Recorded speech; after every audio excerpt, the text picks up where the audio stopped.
Hi guys! Isang mapagpalang araw po sa ating lahat. For today's video, nandito po kami ngayon sa overpass. Habang wala pa po kayong tanong, sasagutin ko na. Kung saan kami pupunta. Doon sana kami pupunta sa iyong puso, kaso lang nakalak. Papunta pala kami ng palengke. Kami po ay bibili lamang ng aming babaonin na ulam. Oops, wait lang. Nagbukas na pala ang pinto papuntang langit. Ay, pag ground floor pala. Ayan, kaka-video ko. Talagang tuluyan ng sumara ang pinto. Wala na, naiwan na ako. Ang tangi ko na lang magagawa ay ang antayin ka. Whoops, teka lang. Ano yung iniisip nyo? Siyempre, ng elevator.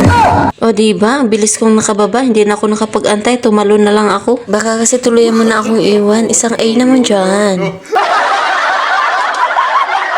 Whoops, wait lang. Napasarap ang hugot. Balik tayo sa topic. Kami po ay magbabaon kasi alam naman po natin ngayon ay December 30. At bukas naman ay December 31. Kami po ay aalis ng maaga papuntang Philippine Arena. Oo, Philippine Arena. Hindi po kayo nagkakamali sa narinig nyo. Kung saan doon po kami mag New Year's countdown. Doon po namin sasalubungin ang taong 2025. Excited na kaming makarating doon ulit. At hindi lang po ito ang first time na makarating kami doon kasi nung last 2018, doon din po namin sinalubong ang taong 2019. Fast forward tayo. Nakabili na po kami at nakauwi na po kami at ito umpisahan na po ang pagluluto. Tapos na rin hugasan ang karne na aming nabili. Ilagay ang kawali sa karne.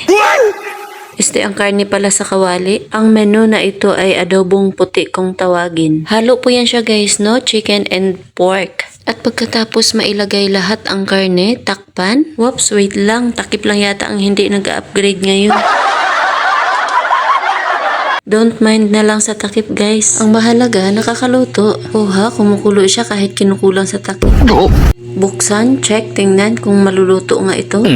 Kaunting halo lang para umibabaw yung nasa ilalim. At muling takpan, hayaan lang siyang makuluan pa at medyo matuyo yung sabaw. Habang pinapakuluan pa ang karne, slice naman ng bawang para sa kanyang sangkap. Muling buksan, check kung maunti na ba ang sabaw.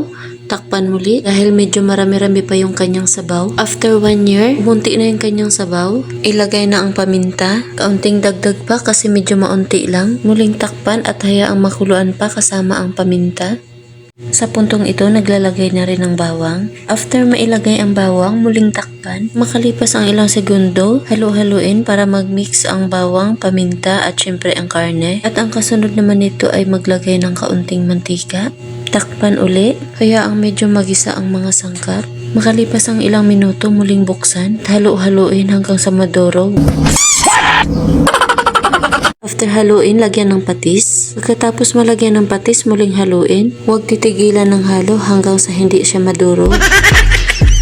Kaunting halo na lang po yan guys at malapit na rin po yung maluto. And this is it, representing ang adobong puti.